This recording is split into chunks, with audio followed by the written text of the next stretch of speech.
हम लोग कोई भी सेंटेंस में देखते हैं सब्जेक्ट होता है और प्रेडिकेट। तो प्रेडिकेट में सब्जेक्ट जिसके बारे में बोला जाता है और प्रेडिकेट जो कहा गया है, उसके बारे में जो कहा गया है वो क्या है आपको प्रेडिकेट। तो इसमें क्या है, सबसे इम्पॉर्टेंट चीज़ है प्रेडिकेट में वर्ब, उसके बाद कॉम्प्लीमेंट, एडवर्बियल से सारा चीज़ आपको मिलेगा और ऑब्जेक्ट, ये सब मिलता है। तो इसमें जो है हम लोग अब वर्ब को लेकर के डिस्कस कर रहे हैं। जैसे वर्ब क्या होता है, वर्ब कोई एक्शन या state of being, stative verb भी होता है। हम लोग वर्ब के उस वीडियो को मेरा देख करके आप समझ सकिएगा क्या वर्ब होता है। वर्ब एक्शन वर्ब भी होता है और स्टेट ऑफ बीइंग भी होता है।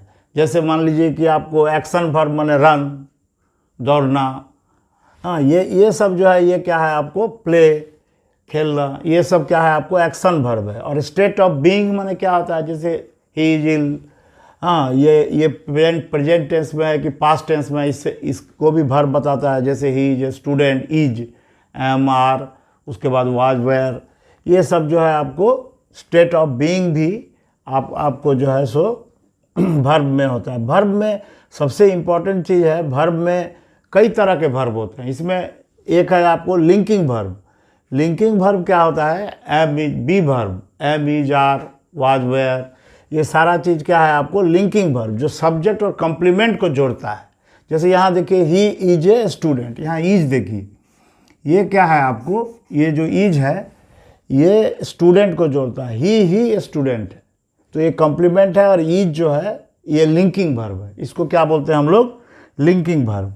तो लिंकिंग वर्ब में क्या होता है आपको इस तरह, एम इज, आर, ये सब। जैसे सी लुक्स टायर्ड, ये भी एक क्या है आपको लिंकिंग वर्ब है।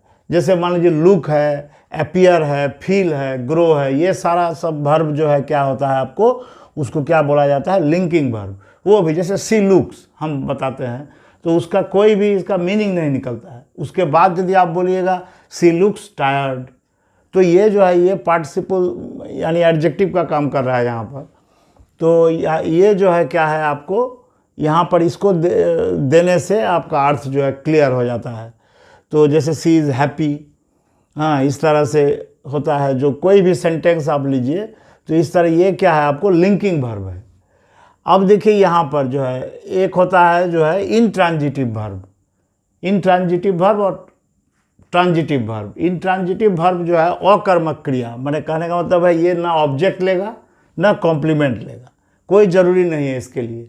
एडवर्बियल भी जरूरी है, एडवर्बियल आपको ऑप्शनल रहेगा। एडवर्बियल क्या रहता है, ऑप्शनल। जैसे देखिए यहाँ ही वॉक्स, इसी से हमारा मीनिंग क्लियर हो जाता है। लेकिन ही वॉक्स स्लोली, यदि हम लोग यहाँ स्लोली लिख दिए तो ये एडवर्ब हो गया। एडवर्ब को हम लोग जोड़ दिए तो ये भी ये क्या है आपको इंट्रांजिटिव वर्ब है। इसमें कोई भी आपको ऑब्जेक्ट नहीं चाहिए इसको। लेकिन यहाँ एडवर्बियल हम लगा सकते हैं, कोई एडवर्ब वर्ड या एडवर्बियल, जैसे सी सिंग स्वीटली, इस तरह से।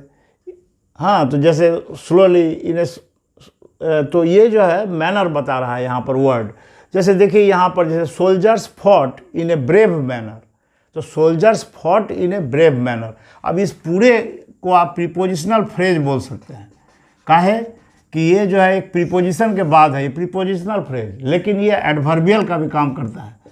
किस चीज़ का है ये, एडवर्बियल। या एडवर्बियल फ्रेज आप इसको, जैसे सोल्जर फॉट, और ये पूरा जो है इन ए ब्रेव मैनर को आप ऐसे भी, यदि एक वर्ड से हम इसको करना चाहते तो हम लोग क्या लिख सकते थे यहाँ पर, ब्रेवली। ये ब्रेवली नहीं लिख करके हम इस फ्रेज को लिखे हैं, एक बड़ा सा फ्रेज बनाया है इन ए ब्रेव मैनर। तो हाउ, तो यहाँ हाउ का उत्तर मिल रहा है, तो ये क्या है आपको एक एडवर्बियल है। तो ये एडवर्बियल इस तरह होता है, या एडवर्ब वर्ड होगा जैसे स्लोली है आपको, और इन ए ब्रेव मैनर, तो इस तरह से भी आपको जो है रहता है। फिर देखिए अब है ट्रांजिटिव वर्ब। ट्रांजिटिव वर्ब में आपको ऑब्जेक्ट मस्ट है। ट्रांजिटिव वर्ब का मतलब होता है स्वकर्मक क्रिया। कहने का मतलब है जो यहाँ ऑब्जेक्ट आपको मस्ट है, जैसे चिल्ड्रेन लाइक स्वीट्स, और जैसे he gave me a book. अब देखिए यहाँ दो, यहाँ पर ये ऑब्जेक्ट हो गया काम का जिस पर असर पड़ता है। ये जैसे he gave me a book, तो ही यहाँ पर आप व्हाट और हुम का आप जो है सो व्हाट और हुम से आप निकाल सकते हैं आप ऑब्जेक्ट। व्हाट और हुम प्रश्न कीजिए इस वर्ब से, जैसे ही गेव मी व्हाट तो book, he gave book to whom से प्रश्न करेंगे ही गेव टू हुम, तब हम क्या करेंगे, हुम का प्रश्न का उत्तर आएगा मी। अब देखिए ये क्या है, आपको जो भी आपको सजीव होता है उसको बोलते हैं हम लोग क्या है, इनडायरेक्ट ऑब्जेक्ट। और डायरेक्ट ऑब्जेक्ट जब इनडायरेक्ट और डायरेक्ट दोनों आता है तो उसमें जो है निर्जीव जो होता है, जैसे बुक है यहाँ, वो आपको डायरेक्ट ऑब्जेक्ट हो जाएगा। और इनडायरेक्ट ऑब्जेक्ट क्या होगा आपको, सजीव, जो आपको जैसे मी है, हुम से जिसका उत्तर होता है। तो व्हाट और हुम, व्हाट, अच्छा जैसे मान लीजिए किसी में एक ही है, किसी में एक ही ऑब्जेक्ट है तो वो हर समय डायरेक्ट होगा, वो डायरेक्ट ऑब्जेक्ट होगा। तो पर्सन और थिंग, ये आपको डायरेक्ट में पर्सन भी आ सकता है, थिंग भी आ सकता है यदि वो एक रहे। लेकिन जब दो होगा तो ये भी याद रखिए कि ये इनडायरेक्ट के बाद मैंने जैसो आपको डायरेक्ट बैठता है, जैसे he gave me a book.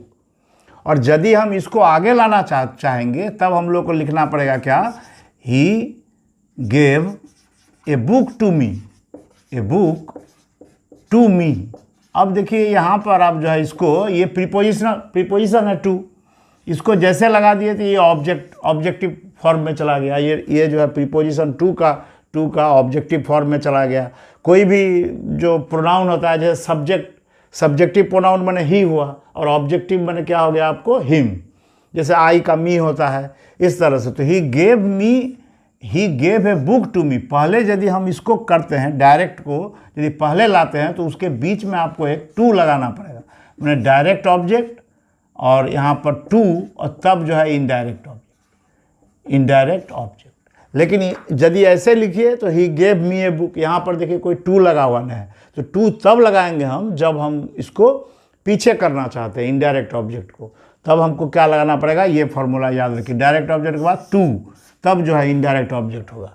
इस तरह से तो यहाँ पर जो है हम देख रहे हैं कि ये ट्रांजिटिव वर्ब जो है, ट्रांजिटिव वर्ब जो ऑब्जेक्ट लेता है उसी का क्या बनता है, पैसिव वॉइस, उसी का क्या बनता है आपको, पैसिव वॉइस। जैसे मान लीजिए ही गेव मी ए बुक, तो a book was given to me by him. तो इस तरह से यहाँ पर पैसिव वॉइस भी आपको, ट्रांजिटिव वर्ब नहीं रहेगा तो पैसिव वॉइस में आप उसको नहीं कन्वर्ट कर सकते हैं। तो इस तरह से ऑब्जेक्ट भी दो तरह का होता है, डायरेक्ट और इनडायरेक्ट, ये भी हम लोग समझे। तो एक कोई सेंटेंस का ये प्रेडिकेट का हिस्सा है। प्रेडिकेट का हिस्सा क्या है, वर्ब, और क्या है आपको ऑब्जेक्ट, और उसके बाद क्या है आपको कॉम्प्लीमेंट भी है और एडवर्बियल भी, जहाँ तहाँ हम लोग व्यवहार करते हैं सेंटेंस को बड़ा करने के लिए, और भी कुछ पूछने, सब वर्ब के बारे में कुछ बोल रहा है और भी आगे बढ़ा रहे हैं इसको। जैसे सोल्जर फॉट हाउ, तो इन ए ब्रेव मैनर, तो हाउ का, व्हेन का, टाइम जैसे होता है, मैनर, हाउ से मैनर का बोध होता है। ये सारा आपको जो है एडवर्बियल है। और एडवर्ब जो है, एडवर्बियल को हम जोड़ करके किसी भी सेंटेंस को, या एडवर्ब फ्रेज भी लगा सकते हैं, या एडवर्ब वर्ड भी लगा सकते हैं। एडवर्ब माने मीन्स वर्ड, और फ्रेज का मीन्स होता है जब आपको उसमें दो तीन वर्ड हो। जैसे यहाँ प्रीपोजिशन भी है तो ये प्रीपोजिशनल फ्रेज भी है, जो प्रीपोजिशन के बाद ये दो तीन कुछ भी रहेगा, कोई भी एक वर्ड रहेगा, तो इन प्रीपोजिशन का वो क्या हो गया, प्रीपोजिशनल फ्रेज बोलते हैं उसको। आप सब हर जगह आपको जो है इस तरह व्यवहार होगा, क्या adjective phrase, noun phrase. Phrase का मतलब होता है दो तीन वर्ड का एक समूह, जो आपको क्या होता है, जिसमें सब्जेक्ट और वर्ब नहीं रहता है। कोई ऐसा नहीं है कि सब्जेक्ट और वर्ब रहे, ये नहीं रहता है उसमें।